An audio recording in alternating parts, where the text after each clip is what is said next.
Over the many decades of existence, manga has seen a substantial amount of different styles utilised by their artists, crafting distinct visuals, applying a variety of techniques and methods to approach the art of storytelling as naturalistic or as abstractical as they desire. One discussion that crops up on occasion, even outside of the manga community, is the discourse between stylized art and realistic art. Even as far back as lessons taught in art classes from a young age, where teachers push for realism as seen through lifelike portraits or still life, but neglect stylized forms such as cartoon or anime styles. There's a clear discrepancy on which style is considered more professional or even better.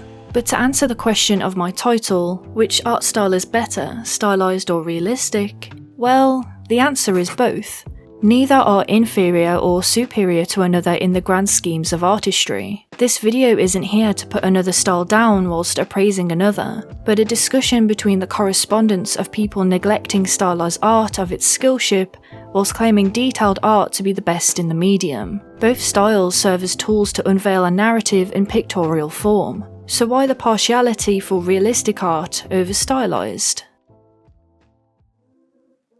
To give a roundabout idea of what exactly stylized art and realistic art is, realism is depicting the world as we see it, with natural proportions and no distortions or exaggerations. This can be seen through the display of textures, the placement of lighting, or an authentic rendition of perspective. Honing in on the realities of the world is what, very obviously, would be called realistic. So only naturally, stylized art opposes these rules, adopting realism into a form of exaggeration and extracting elements that resembles the physical world. Not to be mistaken for drawing art that is fictional, however. An artist can draw something like a dragon, which is fictional and not a realistic presence on Earth, but can still draw it realistically by research and references of similar creatures to create a realistic depiction of the imaginary element. The topic of stylized versus realistic art is talked about within the gaming and animation communities too. A large difference that separates the manga discussion on the topic, however, is that arguments against realistic styles in gaming and animation is due to the ways in which it ages in those mediums. When realism being depicted is reliant on technology, it is bound by the progression of technological advancements, which makes a realistic styled 3D animation or game age as time progresses very clearly. Manga doesn't have that similar issue.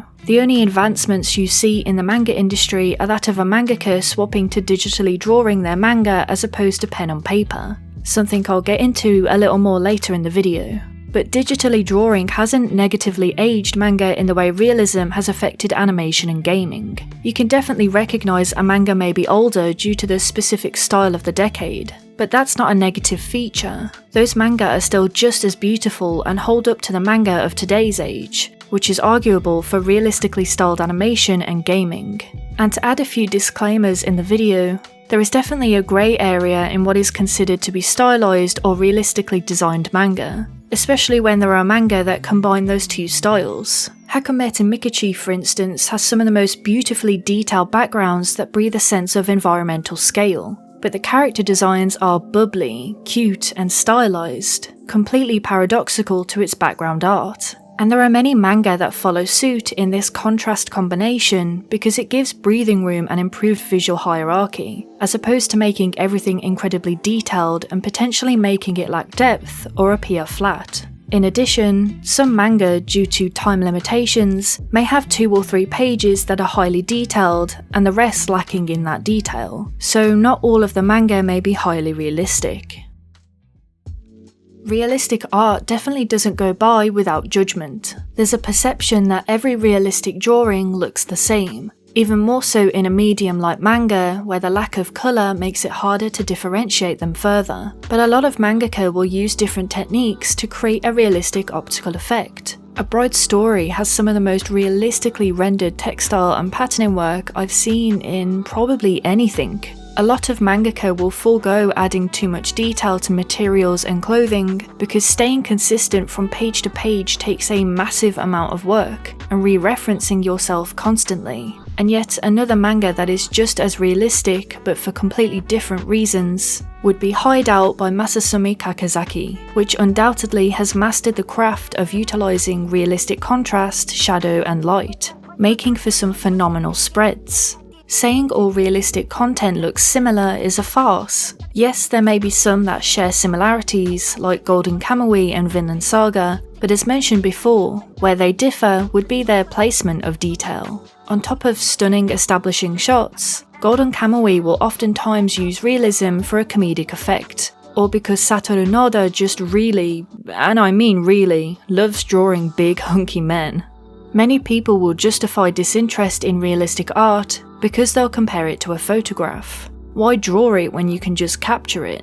But by that principle, why run a marathon when you can drive it? Why read a book when there's SparkNotes? Because there's a challenge and upkeep of improving your skills for a craft. By drawing realism, you have to learn the principles of shape, form, contrast, values, shadow and light, and a multitude of things to a convincing level. And by learning these lessons, you'll be able to apply them to fictional beings, just like how Miura perfected his skills in drawing fantasy creatures in a lifelike representational vision, despite those creatures thankfully being non-existent and purely imaginative. With the evolution and movement of digital drawing, we've also seen the application of hand-drawn elements with digital processing. Inya Asano and Shinichi Sakamoto are mangaka who take full advantage of the resources digital applications allow. Asano frequently uses photography he collects as visual references towards his manga, and sometimes as a way of retracing by going over the image on Photoshop. He'll then apply his hand rendition drawing over the top of the photo before placing his characters in the scene. However, closer to Sakamoto's usage of technology, Asano uses 3D programs like Blender to composite shapes into his scenes, or fully rendering 3D environments to use as a base for his manga. Sakamoto uses this technique in his highly detailed manga Innocent, using templates of hair he had previously drawn and utilizing it across different pages, but being able to manipulate it in a way where it stays consistent yet still look like a unique drawing. Being able to take full advantage of technology for help towards detailed manga, especially in an industry that is so demanding of its creatives, is pretty ingenious to see. It's by combining other elements of creativity, like photography and modelling, which in and of itself are two skills hard to master, and applying it to a medium that hopefully makes it easier on them in the long run.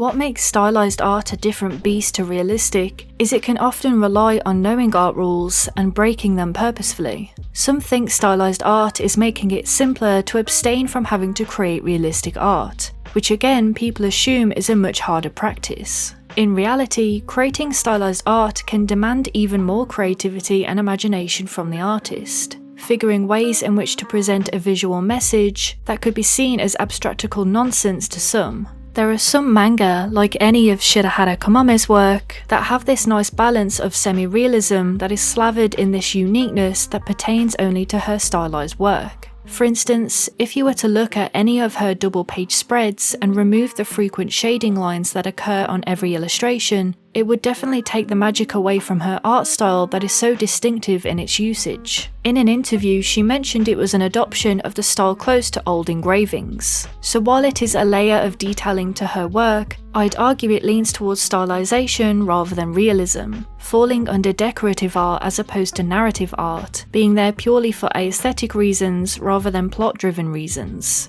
But even stylization, much like realism, has its variety of differences. There's an over-exaggerated style with the likes of Tekkon Kinrit or Ping Pong, where anatomy is slightly deformed and shaped to relay motions of actions much more hyperbolically, or to exaggerate the intensity of a scene, contrasting the simple loose line work on other pages. Children of the Sea also uses more loose line work, but with the usage of hatching adding much contrasting depth to an aquatic tale. Haruhi no Kuni and The Girl from the Other Side are complete with a perfected usage of negative space, a technique that would require a lot of pre-planning and thoughts on placement and composition, more so than normal as negative space can draw a reader's eye much quicker and effectively than positive space. Meanwhile, Our Dreams at Dusk and Ran and the Grey World are so substantially unique and abstractical in how they depict imaginative physics and form. There's an endless list of individual ways mangaka style their art, because there's no real limitation on what can be drawn to get a message across. Rather than relying on realism, it's dependent on expressive creativity that artists are hopeful will make their work more memorable.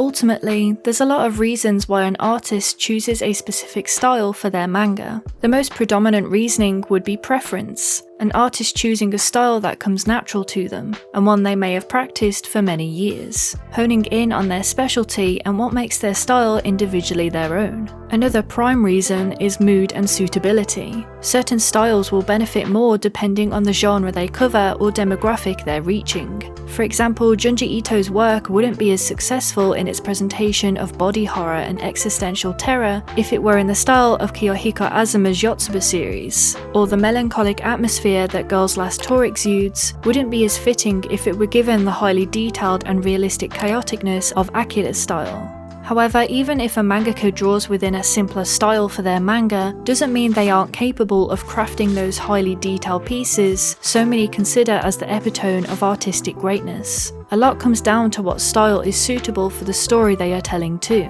A style can also be decided depending on time and deadlines. There have been many occasions where mangaka who draw semi-realistic work have to take breaks due to health issues, clearly a linkage to the amount of hours tirelessly spent drawing those fine details, or working week by week consistently for years and producing many pages of artwork. This isn't to say stylized work doesn't take a lot of time or thought, but there's definitely obvious evidence to suggest detailing is time-consuming given its nature, which is why some mangaka would find it preferable to go down a simpler visual design. And the last verdict on style choice is skill. Drawing hyper-realistic artwork or distinct stylized artwork are two very different paths, and for some, one style may come more naturally than the other. One, the mangaka behind One Punch Man and Mob Psycho 100, is a perfect example. He talked in an interview with Tokyo Reme Note how he was essentially all self-taught, and would draw pages upon pages of manga designs in spite of his initial lack of artistic skill, because he simply loved drawing,